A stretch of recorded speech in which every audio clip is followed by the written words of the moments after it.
Gagawa ako ng pickled mango. Meron ako ditong 1 cup ng vinegar, 1/2 cup ng brown sugar, 1 teaspoon salt. Kukuluan lang natin to, tapos kapag kumulo na siya at natunaw na yung sugar, pwede na natin ilagay dito sa mason jar. Ito pala yung mangga. Sobrang asim kasi nito, kasing asim nung nagtitinda. Gawin na lang natin pickled mango para maging sweet siya.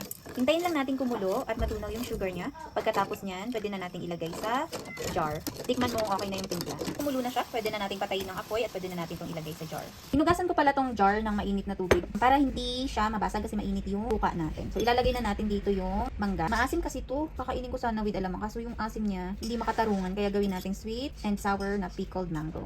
Ganito lang yung pagkahiwa ko, sobrang ninipis. Ganyan.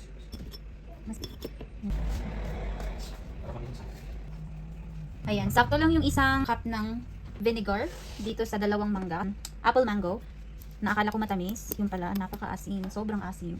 So, gawin na lang natin sweet and sour pickled mango. Mga after 3 days, pwede na natin siyang buksan at kainin. Yan, para maburo siya ng mga 3 araw. Pagka lumamig na siya, lalagay ko siya sa ref.